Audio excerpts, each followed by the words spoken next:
Now it's my pleasure to call to the podium Jeffrey Eric Eaton.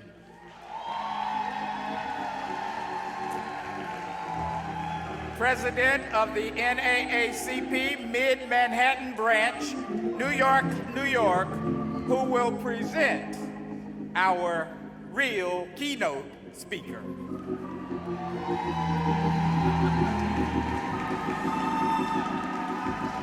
Brothers and sisters, let me first recognize my mother, Dolores, my brother, Donald, my sister, Allison, and my oldest son, Jeffrey, and my best friend, New York State Assemblyman Keith Wright, who will be heading to the Congress shortly.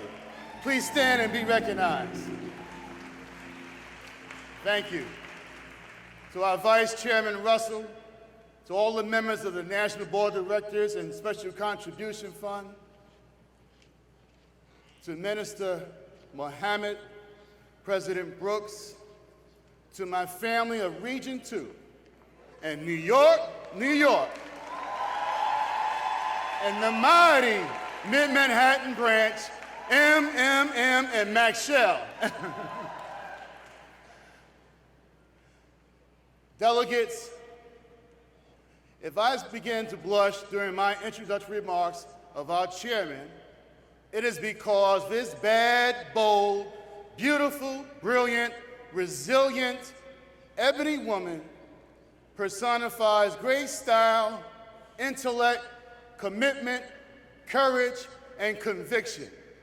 The same qualities and characteristics that we find within all of our Image Award honorees and all of our AXA Award participants. She has captured the soul of Ida B., Sojourner, Harriet, Rosa, Coretta, Merle, and Hazel Dukes, and her mom, and my mom.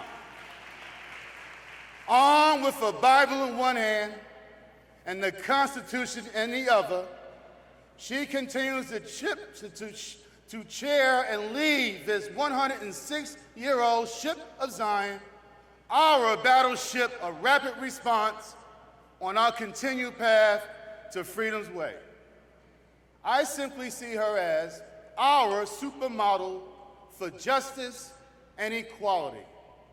Our supermodel for justice and equality. But the runway is our road that we must journey together as one NAACP. Runway to build strong branch leadership. Our runway to build strong branch membership. Our runway to embrace, engage, and involve all of our youth and all of our branch activities, because courage and the pursuit of liberty in the face of injustice will not skip this generation.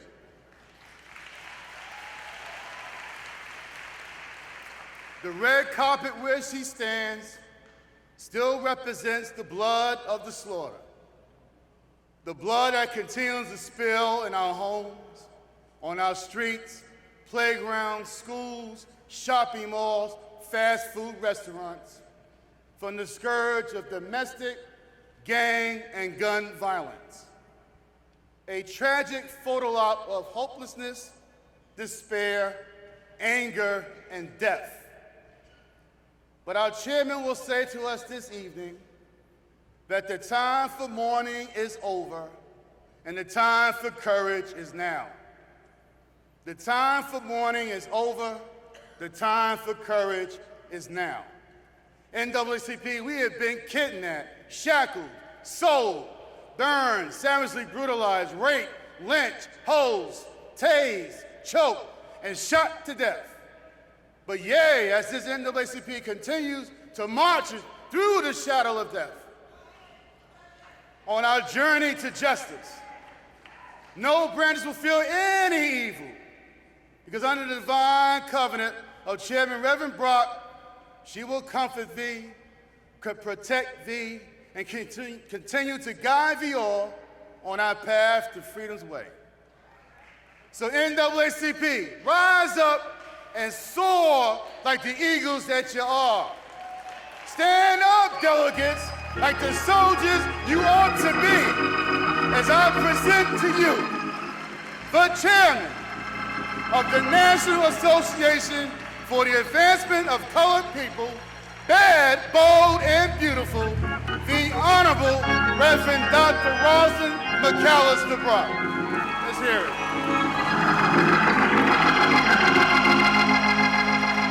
May God continue to bless our chairman. May God continue to bless this association, the NAACP. Thank you.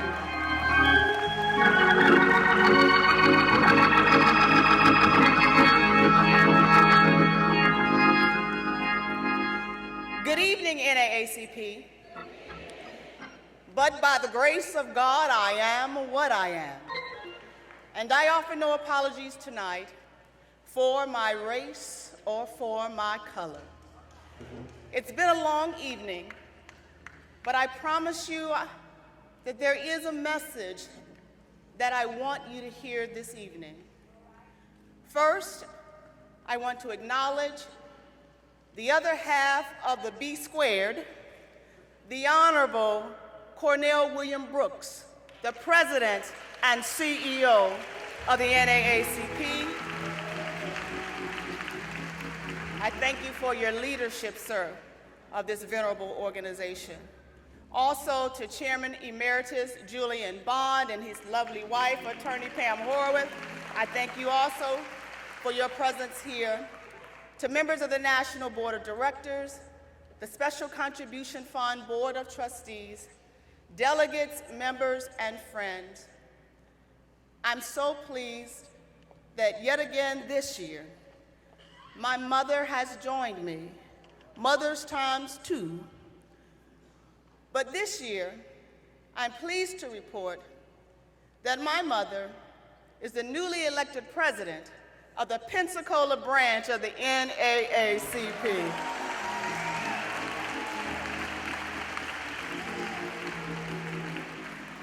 And I'm here to report that my father is the president of the Dothan, Alabama branch of the NAACP. It is in my family. Truly, to Hazel Dukes, who is a wonderful godmother, I love you. You are the wind beneath my wings, and I appreciate all that you are to me.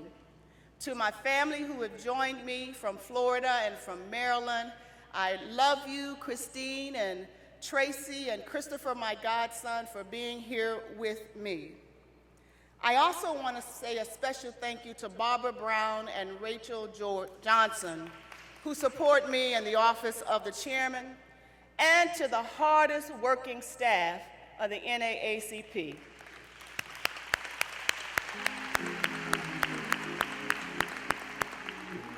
So you can see why I asked Jeff Eaton to introduce me tonight.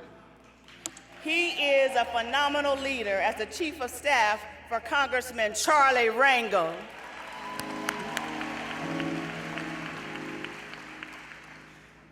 But my friends, the Constitution of the United States of America begins with three radical words: we the people. Listen to the aspirational ideals that introduced the document intended to serve as the supreme law of the land.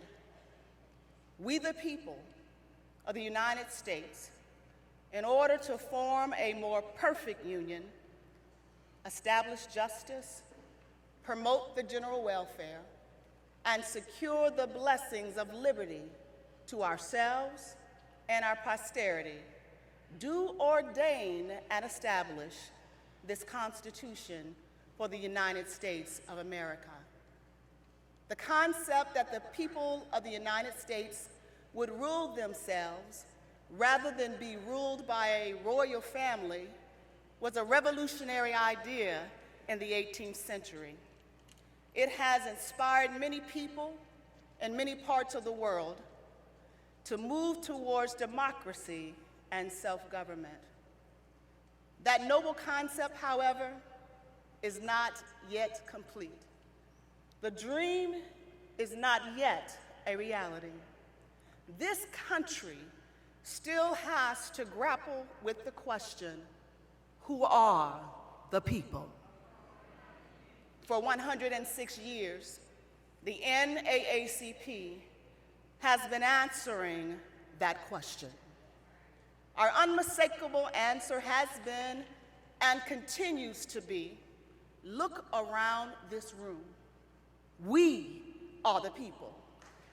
We all, red, brown, yellow, black, and white, are the people. Descendants of indigenous nations are the people. Descendants of the enslaved are the people. Descendants of immigrants are the people. Those who are born with privilege and those who are born into poverty are the people.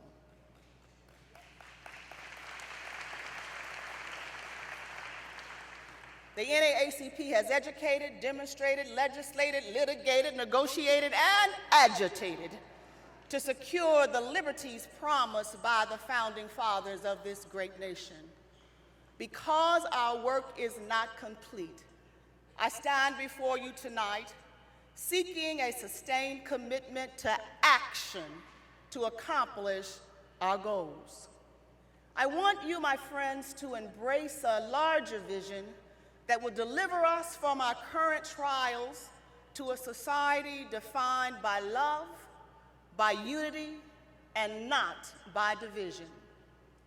We the people meet here in the city of brotherly love and sisterly affection around the theme, pursuing liberty in the face of injustice. And pursue liberty we must. Liberty is within our grasp, but it will not be a gift. The evidence is clear. The jury is in, and the data is confirmed. Liberty will not be given to us by the enemies of freedom and the ambassadors of evil. Injustice is blocking the way. Injustice is delaying our goal. And injustice is distracting our attention. But liberty, my friends, is within our view. We must pursue it. We must chase after it. We must hunt it. And we must catch it. Many of our ancestors started their journey in the United States in chains that were not removed until the conclusion of a bloody civil war. People committed to justice had to claim the rights defined in the Constitution. Those hard-won rights were undermined by Jim Crow laws for another 90 years. But the NAACP pursued liberty in the courts, in the streets, and in the halls of government, and to the great civil rights victories of 50 years ago were won. In 1927, NAACP founder Ida B. Wells Barnett said, "We must never lose sight of the preservation of our liberties." She made this comment against a backdrop of growing racial, national hostility and division. We know that our courageous forebears were rebuked, scorned, and killed, but their collective sacrifices and victories open wide the freedom's gates to people of color in every field of endeavor, including the highest office in the land.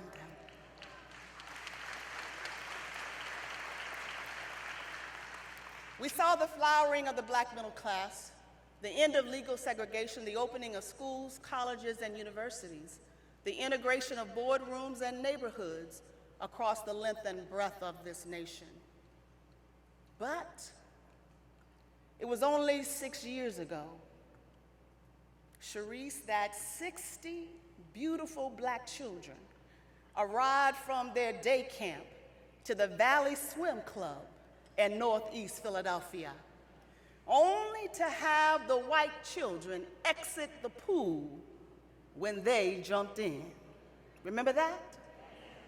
The pool attendants told the black children that they were not allowed in the club because of the color of their skin, and they were told to leave. Their money was refunded, and they were told not to come back.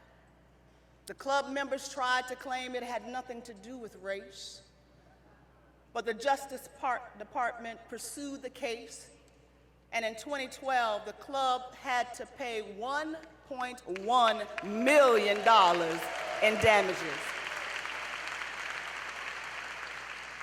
And so I ask the question tonight to our nation: is clinging to racism worth that much?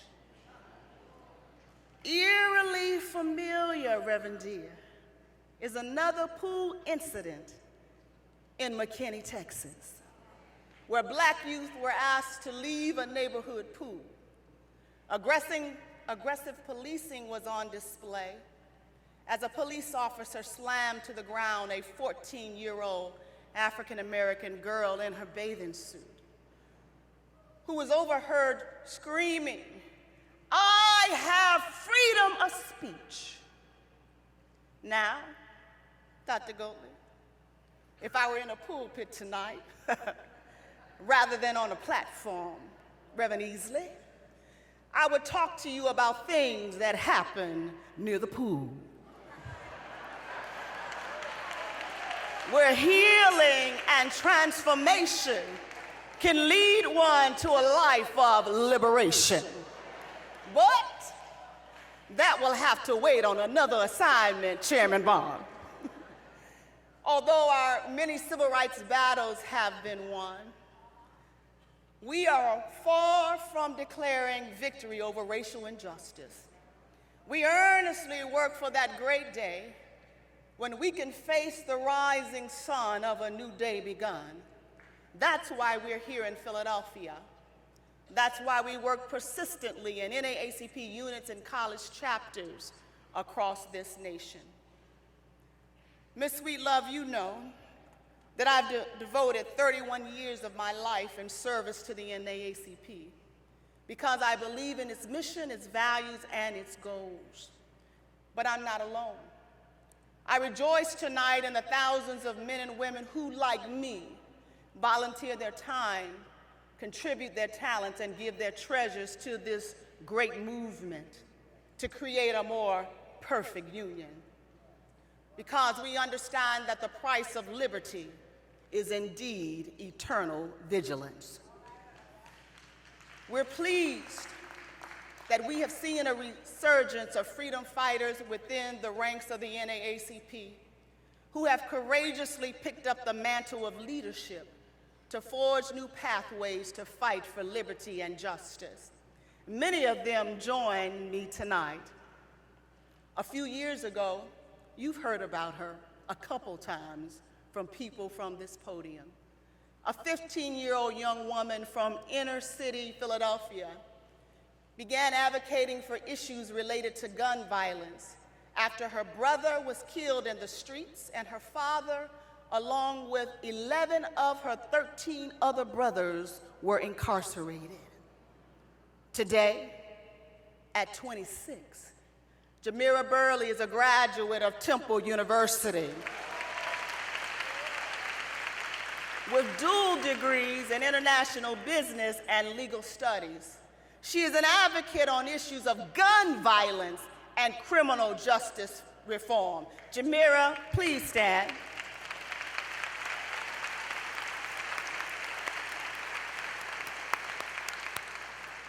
But she's not alone.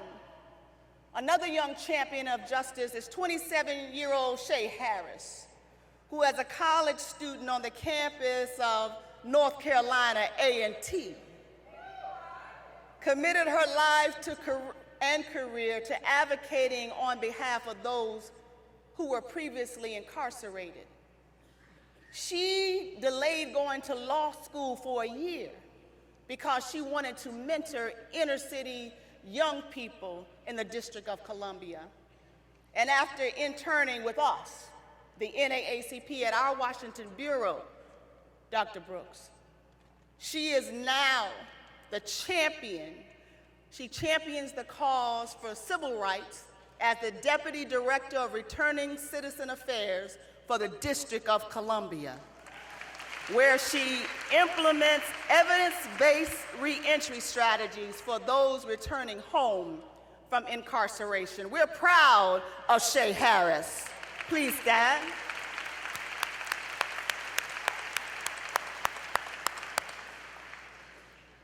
Anthony Harmon is the newly elected president of the New York City branch of the NAACP,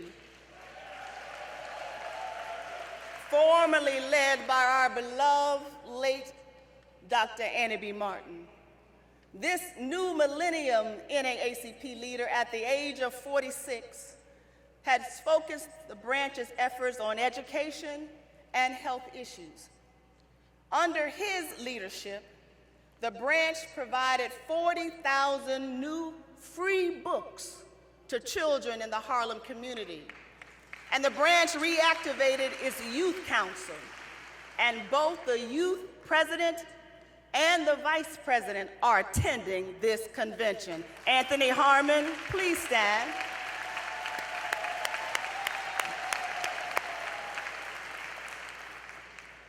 Bolstered by what they experienced attending NAACP seminars and empowering workshops at the NAACP Leadership 500, several community leaders, clergy, and local branch members across New York created what has become to be known as the Long Island Game Changers to institute measurable change in their community.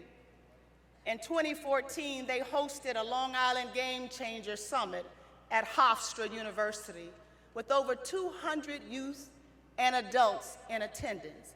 Would the Long Island Game Changers please stand?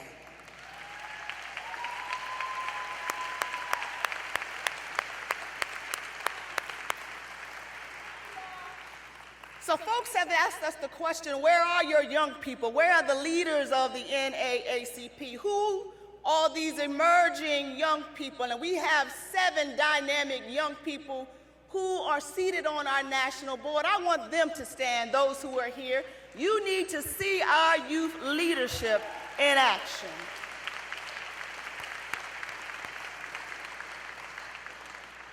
We're proud to report also that it's not only the work that we're doing inside the organization, we're committed and have renewed our commitment to partner with the National Panhellenic Council, known as the Divine Nine, to leverage our strategic social agendas.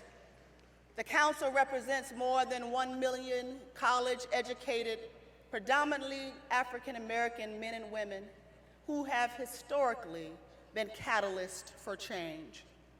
In October of last year, President Brooks and I signed a memorandum of understanding also with the ancient Egyptian Arabic order, the Noble Mystic Shrine, the Daughters of Isis, and the Prince Hall Masons to work collaboratively on issues of voting rights and health care. And last but certainly not least, the NAACP will, at its fall board meeting, sign a formal agreement to partner with the Links Incorporated to support AXO, address HIV and AIDS and hepatitis C in the African American community. Those who are members of any of those 3 organizations, Divine Nine, Masons, Daughter of Isis, or Links, please stand.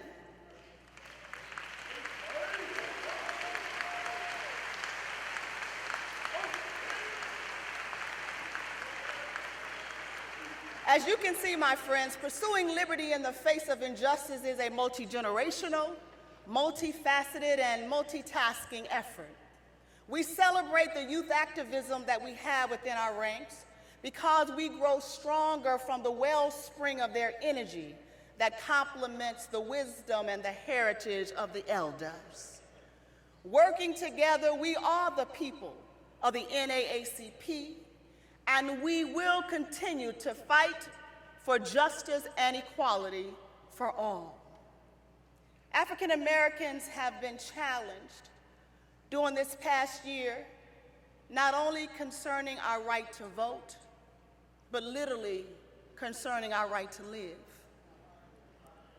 This year marks the 50th anniversary of the passage of the historic Voting Rights Act of 1965 that prohibited discrimination in voting. This landmark civil rights legislation catapulted our long-held belief that participation in civic life must begin with voting and not end with voting.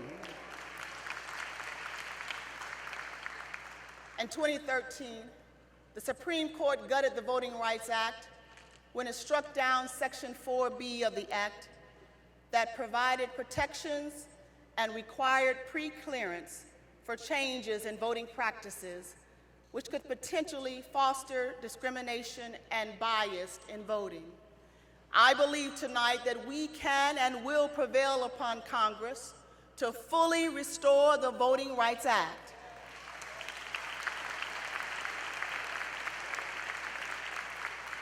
With a national campaign to educate all Americans about the power of their vote. That's why we are proud that on August the 1st, our president and CEO will lead this organization in a historic 860-mile Journey to Justice march.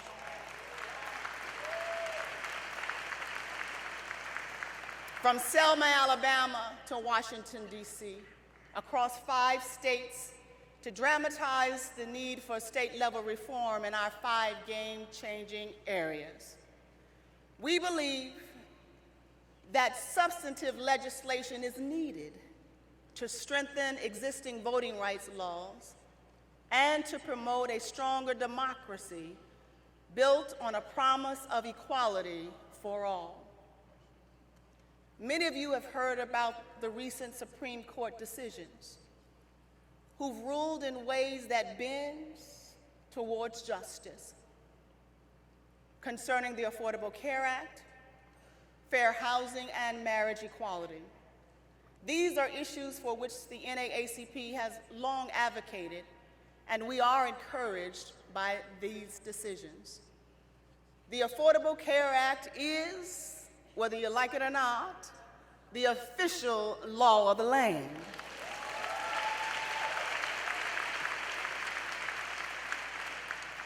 Granting some 16.4 million Americans access to affordable quality health care so far.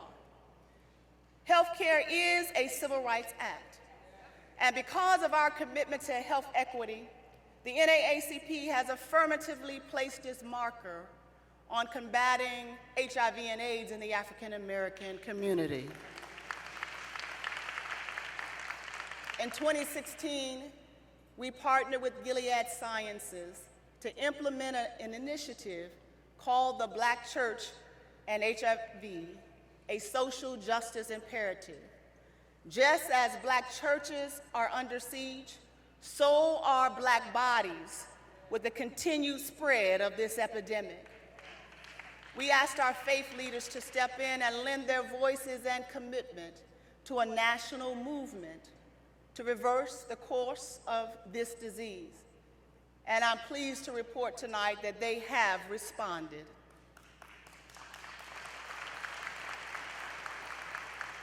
Today is the 4th annual Day of Unity, where faith leaders across the nation united to raise their voices about HIV and AIDS.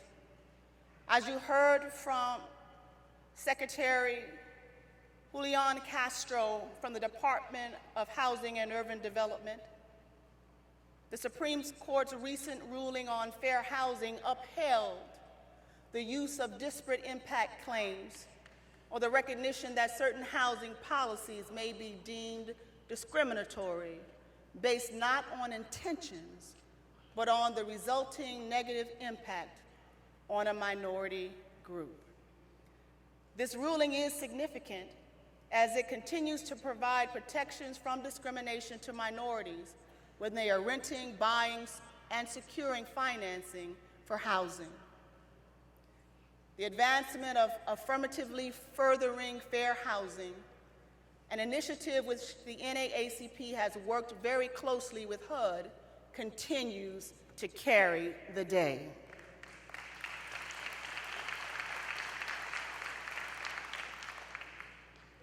I'm so pleased to acknowledge tonight Chairman Emeritus Julian Bond, his wife, Attorney Pam Horowitz, and California State Conference President Alice Huffman for their unwavering leadership within the NAACP concerning marriage equality. As early as 2004, the Washington Bureau, led by Hillary Shelton, Chairman Bond, and the California State Conference, supported legislation in California to support marriage equality. In 2008, the NAACP began its own soul searching and began to deliberate about this sensitive yet important issue, and in 2012, passed a board resolution in support of marriage equality.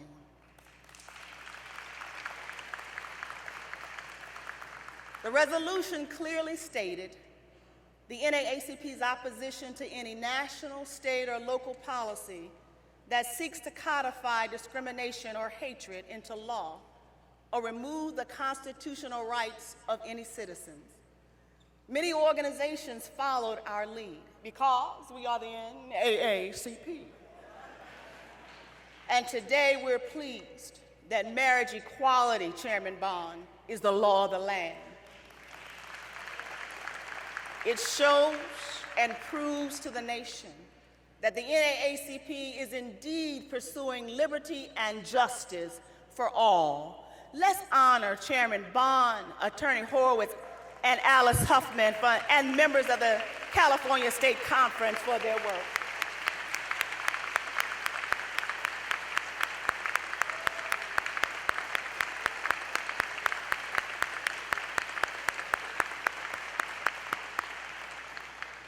This coming term, the Supreme Court will consider further cases around the restrictions of affirmative action in college admissions, and they have taken a case seeking to change apportionment by the number of voters, not the number of residents in a district. We must note that elections have consequences, particularly presidential elections that will soon be upon us. As the NAACP and those in communities of color, we have learned hard lessons in recent decades about how important free and fair elections are. Unfair elections have deep and lasting consequences for those who believe in liberty and justice. So-called conservative forces will seek to win the next presidential election by changing the way the electoral votes are allocated. Hidden behind innocent-sounding rhetoric, the enemies of robust voter participation have been and will continue to be trying to suppress voter participation with discriminatory voter ID laws, limiting polling times, and restricting early voting and manipulation boundaries. I sound the alarm to you tonight about this because we have to start now and working in our state legislators to prevent them from rigging the system and disenfranchising our voters.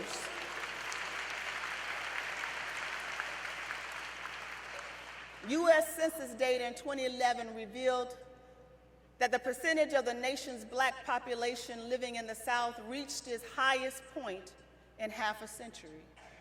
According to this data, there are now more than 1 million Black residents who've moved to the South.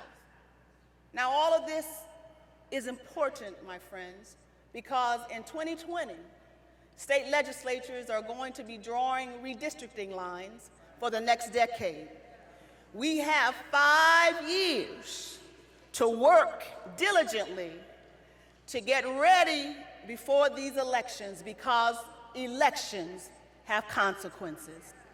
The NAACP remains committed to ensuring that all votes are cast, but more importantly, that all votes are counted. And that is why after the U.S. Supreme Court gutted the crucial 1965 voting rights, the NAACP, working with then Attorney General Eric Holder, developed a quick response system. We trained NAACP voting rights monitors to report discrimination plans to the U.S. Justice Department on voting rights sections through an expedited, streamlined system. We're deeply gratified that our newly confirmed African-American woman, Attorney General Loretta Lynch, will be with us on Wednesday evening. She continues the work of former Attorney General Eric Holder to expand this initiative, and as such, we genuinely look forward to hearing more from her on Wednesday night at our Freedom Fund and Awards dinner. In November, I joined President Brooks and Reverend Deere, Missouri State Conference President Mary Ratliff and her late husband, Mr. Lonnie Randolph, and other members of our national board on a 134 march from Ferguson, Missouri to the capital city of Jefferson City. I was horrified when I heard the stories of those who were on most of the journey. When the group was met with residents holding up Confederate battle flags and shouting the N-word.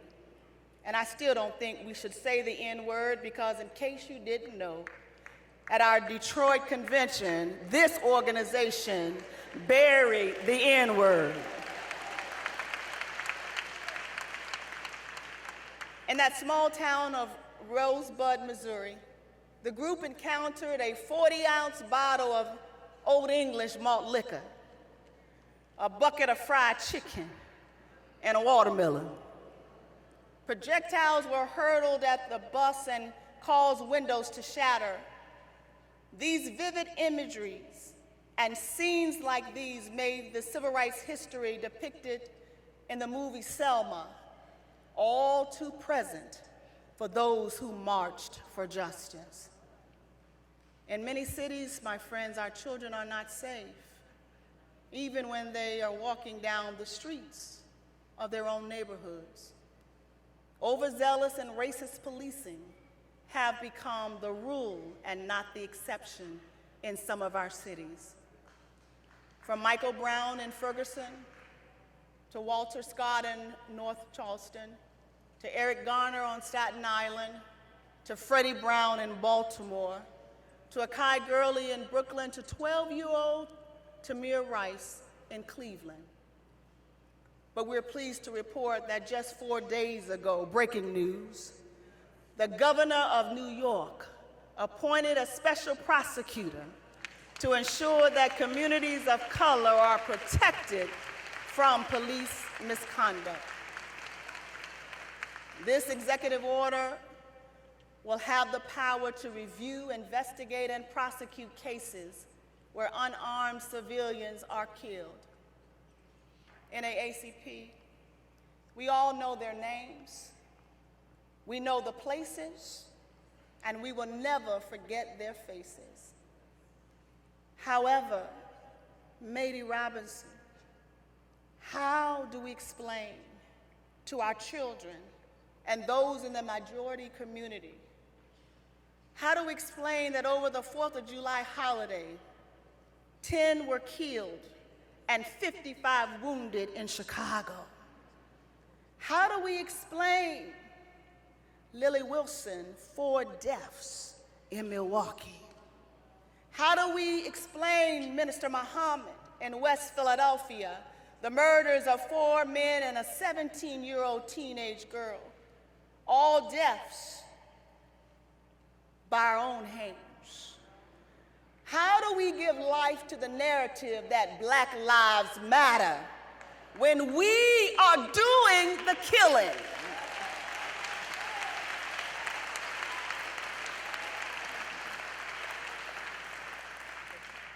I believe we must double down on our efforts to end gun violence in our own neighborhoods, while we aggressively address aggressive policing by those who are charged to protect and to serve us. We want comprehensive police reform that includes training for community policing, where officers truly reflect the communities they serve. We want body cameras to ensure accountability, and we want the elimination of unconscious biases, which negatively impacts how men and women in blue often perceive communities of color. But so that I won't be misunderstood, let me be crystal clear. Black on black crime must end in our community.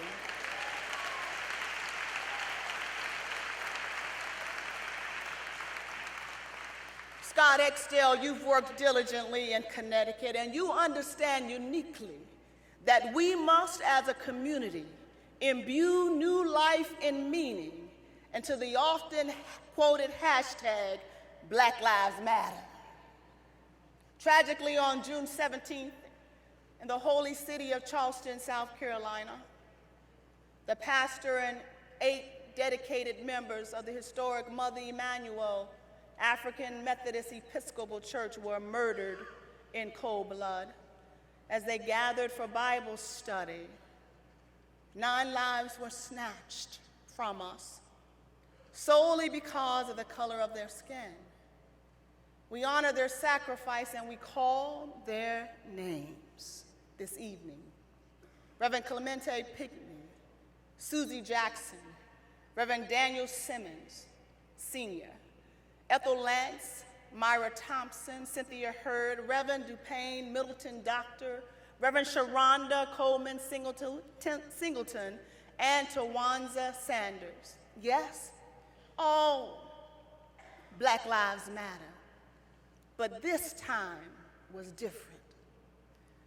This time was different because the sanctity of the Black church was violated. And so this time, we were done with pleading, and we demanded real action, starting with the immediate removal of the Confederate battle flag.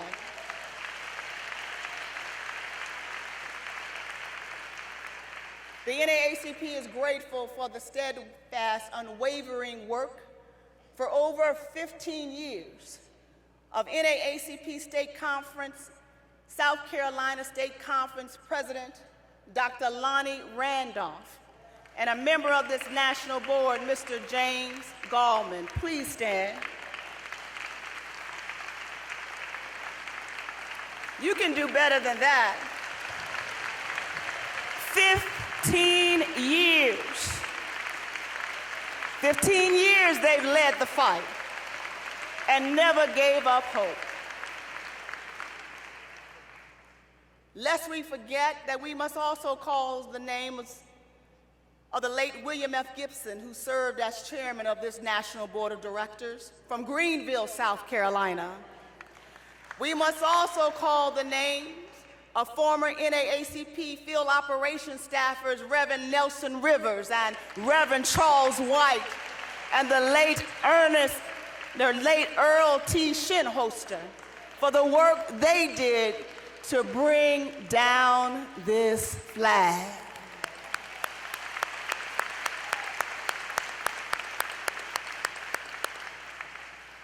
For us, the battle flag has never stood for a proud heritage. It has always stood for white resistance and supremacy and to the dignity of people of color.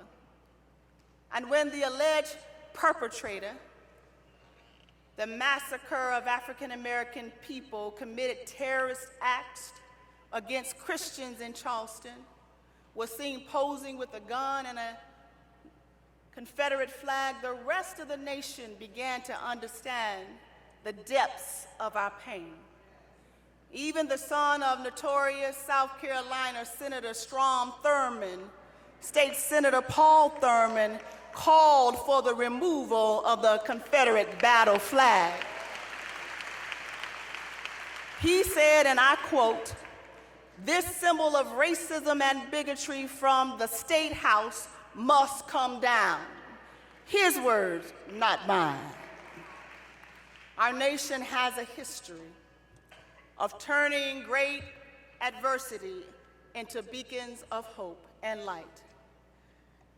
Some have said that the flag is simply a symbol, and by tearing down the symbols of bigotry and ending the language of hatred and exclusion is not enough to change the hearts and minds and heal this nation of racism.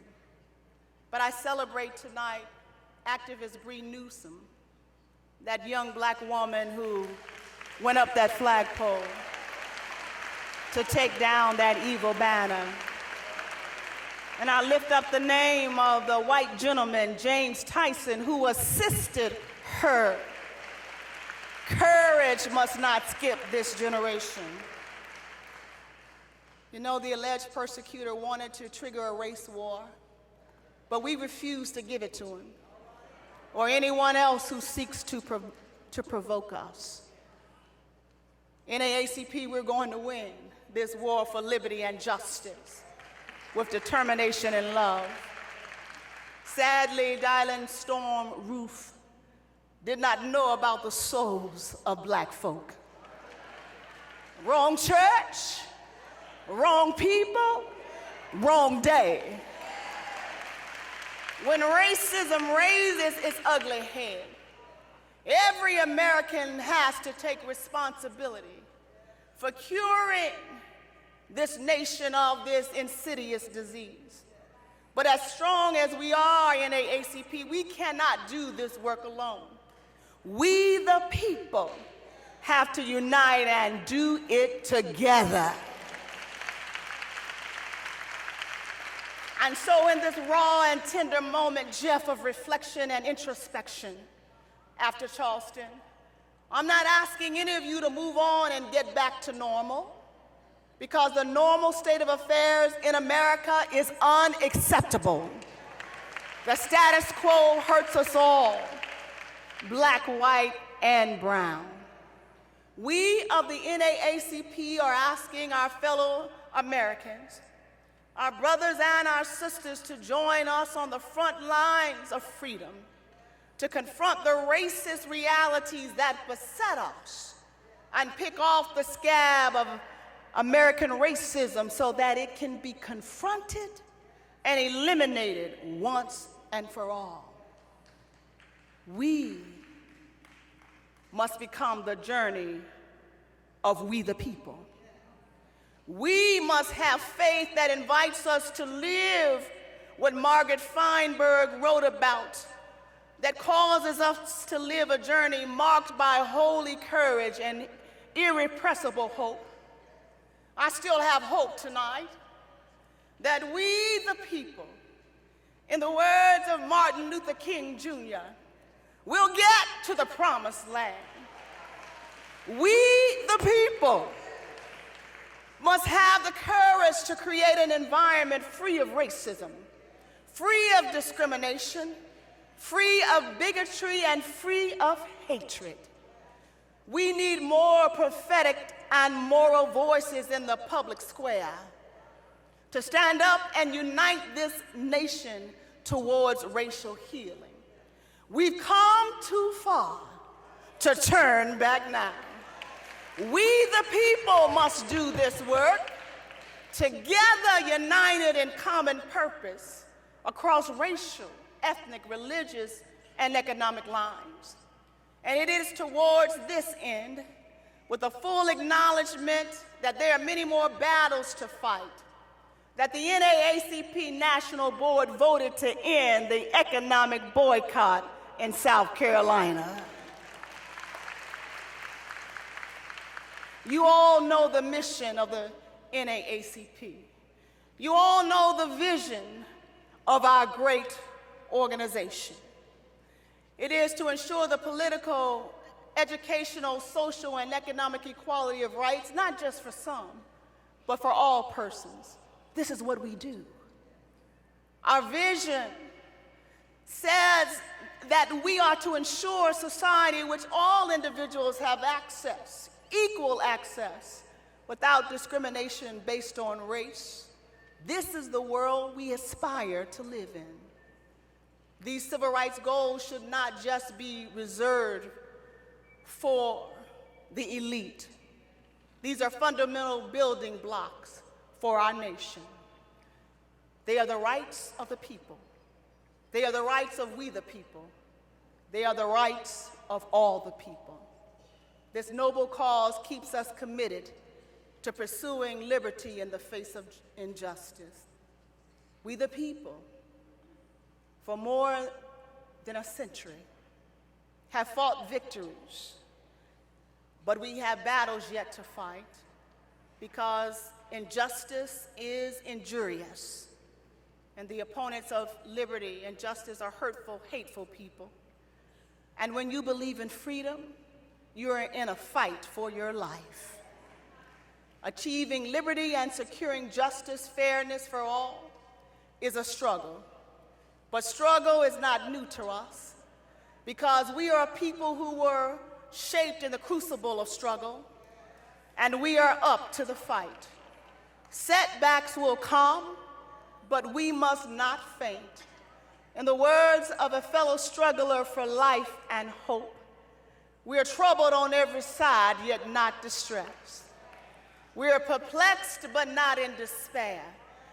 Persecuted, but not forsaken. Cast down, but not destroyed. We will pursue liberty. We will get bruised.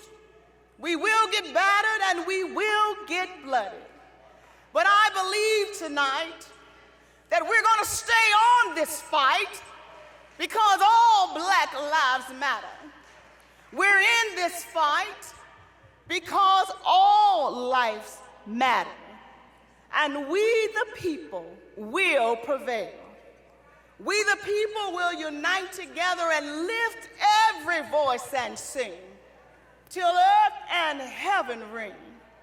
We the people understand that and look up to a God who's been with us through our weary years. He's been with us through our silent tears. He is the one who has brought us thus far on the way. And it is in his might that has led us into the light. Keep us forever in the path, we pray. Tonight we stand shadowed beneath his almighty hand. May we forever stand true to our God and true to our native land, pursuing liberty in the face of injustice. We must continue to stand because one day, when the glory comes, one day, the glory is going to come. It's going to be ours. One day, when the war is won, we will be sure. We will be sure. Oh, glory! Glory! In 2015, we know that the war is not over. The victory ain't won. And we're going to fight on till victory is won. NAACP, cry glory! Cry glory! Glory! Oh, glory! When the war is done, when it's all said down here, we'll cry glory! Oh, glory! One day we'll cry liberty, justice, and freedom. Oh, glory! Glory!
Welcome to the story we call victory.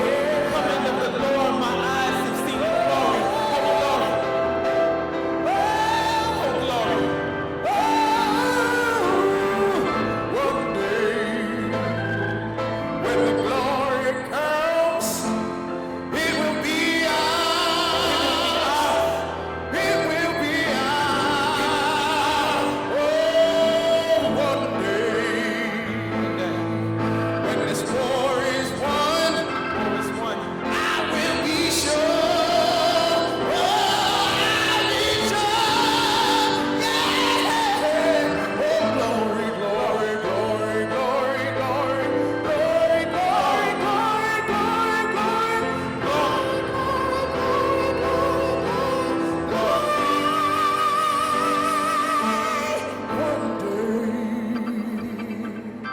when this war is won, When the war is won, it will be ours.